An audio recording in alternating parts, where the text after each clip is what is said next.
খৰাং বতৰ খেতি পথাৰত চিৰাল ফাট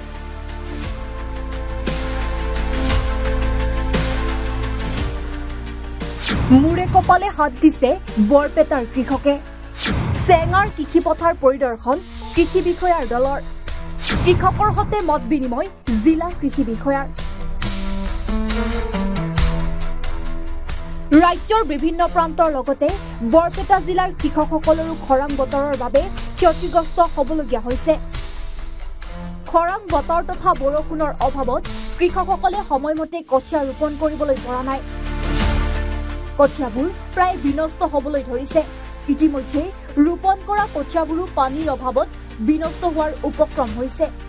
কৃষি পথাৰত এতিয়া মিলিছে চিৰাল ফাট মুৰে কপালে হাত দিবলগীয়া হৈছে বৰপেটা জিলাৰ কৃষকসকলে প্ৰয়োজনীয় জলসিঞ্চন ব্যৱস্থাৰ অভাৱত কৃষি পথাৰত পানী যোগান ধৰিব পৰা নাই কৃষকসকলৰ দুখ দুৰ্দশাৰ বুজ লোৱা আৰু খেতি পথাৰ পৰিদৰ্শন কৰিবলৈ বৃহস্পতিবাৰে বৰপেটা জিলা কৃষি বিষয়া মুনীন্দ্ৰ বসুমতাৰীৰ নেতৃত্বত বৰপেটা মহকুমা কৃষি বিষয়া হৃদয় কোমল দাস কৃষি পৰিদৰ্শক দিলীপ মিশ্ৰ আৰু শুভা কৃষি চক্ৰৰ ভাৰপ্ৰাপ্ত কৃষি সম্প্ৰসাৰণ সহায়ক প্ৰদীপ ডেকাই চেঙাৰ খেতি পথাৰত উপস্থিত হয় কৃষি বিষয়াৰ দলটোৱে বৰপেটা জিলাৰ চেঙাৰ নিজ চেঙা কদমতলাকে ধৰি কেইবাখনো গাঁৱৰ কৃষি পথাৰ পৰিদৰ্শন কৰাৰ লগতে কৃষকসকলৰ সৈতে মত বিনিময় কৰে খেতি পথাৰ পৰিদৰ্শন কৰি কৃষকসকলৰ সমস্যা সম্পৰ্কত এক প্ৰতিবেদন যুগুত কৰি বিভাগীয় উদ্যোতন কৰ্তৃপক্ষলৈ প্ৰেৰণ কৰিব বুলি জানিবলৈ দিয়ে জিলা কৃষি বিষয়া মুনীন্দ্ৰ বসুমতাৰীয়ে জিলাখনত প্ৰায় ৩৭০খন গাঁৱৰ প্ৰায় ৩৩৫০০ কৃষক পৰিয়ালৰ মুঠ প্ৰায় ৩১৫০০ হেক্টৰ কৃষিভূমি খৰাং বতৰৰ বাবে ক্ষতিগ্ৰস্ত হোৱা বুলি জানিবলৈ দিয়ে জিলা কৃষি বিষয়া মুনীন্দ্ৰ বসুমতাৰীয়ে ইয়াৰ ভিতৰত প্ৰায় ২৫ হেক্টৰ কৃষিভূমিৰ কঠীয়া বিনষ্ট হৈছে আৰু প্ৰায় ৩১৫০০ হেক্টৰ কৃষিভূমিত ৰোপণ কৰা কঠীয়া পানীৰ অভাৱত প্ৰায় বিনষ্ট হোৱাৰ উপক্ৰম হৈছে বুলিও জিলা কৃষি বিষয়াগৰাকীয়ে জানিবলৈ দিয়ে আনহাতে খেতি পথাৰত পানী যোগান ধৰিবলৈ আৰু ক্ষতিগ্ৰস্ত কৃষকসকলক ক্ষতিপূৰণ দিয়াৰ ব্যৱস্থা গ্ৰহণ কৰিবলৈ চৰকাৰ তথা বিভাগীয় কৰ্তৃপক্ষলৈ আহ্বান জনাইছে ক্ষতিগ্ৰস্ত কৃষকসকলে আমি যোৱা সপ্তাহৰ পৰাই আমি যিখিনি আমি পৰিদৰ্শন কৰিব লাগে যেটো খৰাঙৰ দৃশ্য হৈছে ড্ৰট লাইক চিটুৱেশ্যন হৈ আছে গোটেই আমাৰ ডিষ্ট্ৰিক্টতে বিশেষকৈ আমাৰ বৰপেটাৰ কথাটো কৈছোঁ আৰু কৃষকৰ লগতো আমি আলোচনা কৰিছোঁ আজি যোৱা সপ্তাহৰ পৰাই আমি আলোচনা কৰি আছোঁ আৰু আমাৰ যিখিনি ফিল্ড অফিচাৰ আছে এডিঅ'ৰ লগতো আমি মাজে মাজে আমি এইবিলাক কথাটো আলোচনা কৰি আছোঁ আৰু ছাৰ্ভে কৰিব দিছোঁ আমি এতিয়া যেহেতু বৰপেটা ডিষ্ট্ৰিক্ট দেখা পাইছে প্ৰায়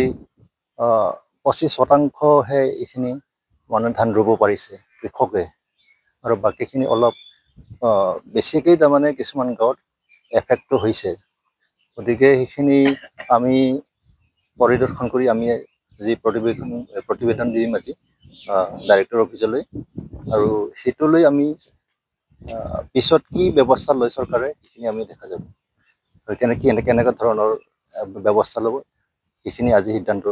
নিশ্চয় উচ্চ পৰ্যায়ত আমাৰ এইখিনি কথাখিনি জনাব বৰপেটা ডিষ্ট্ৰিক্টত প্ৰায় খেতিয়কৰ ক্ষতি নোহোৱা হৈ আছে আৰু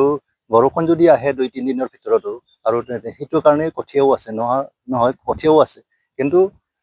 যিখিনি আচলতে ৰুব লাগিছিলে এই যোৱা বছৰতকৈ তুলনাত এই বছৰ একচুৱেলি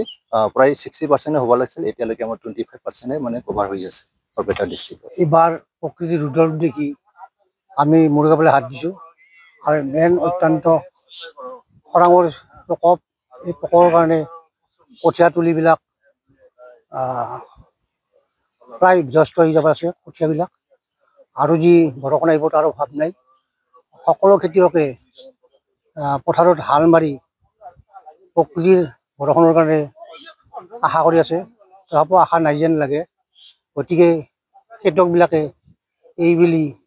কি কৰি চলিব সেয়ে ঘৰৰ চিন্তা কৰিছে তেওঁলোকে পৰা বা কৃষি বিভাগৰ পৰা যাতে পানীৰ আমাৰ এই অঞ্চলত ব্যৱস্থা কৰে তাৰ কাৰণে অনুৰোধ থাকিল আৰু যিবিলাক কঠীয়া মৰি গ'ল এইবিলাকৰ ক্ষতিপূৰণ দিয়াৰ কাৰণে কৃষি বিভাগক অনুৰোধ জনোৱা হ'ল আৰু কিছুমান মানুহে ফিচাৰীৰ কৰিছিল ফিচাৰীৰ মাছবিলাকো অত্যন্ত ৰ'দৰ প্ৰখৰত ফিচাৰীৰ মাছবিলাকো মৰাৰ উপক্ৰম হৈছে। গতিকে চাৰিওপিনৰ পৰা খেতিয়কক প্ৰকৃতিয়ে বিশেষ ধৰণৰ ক্ষতিপূৰণ কৰিছে খেতিয়কৰ, আৰু প্ৰায় মেক্সিমাম 90% এই অঞ্চলত খেতিয়ক। গতিকে ভৱিষ্যতে যাতে পানীৰ ব্যৱস্থা কৰে কৃষি বিভাগে, তাৰ কাৰণে মই বিশেষভাৱে অনুৰোধ জনাইছোঁ। বৰপেটাৰ চেঙাৰ পৰা লাচিত বায়নৰ ৰিপৰ্ট, এনি ভাৰত 24।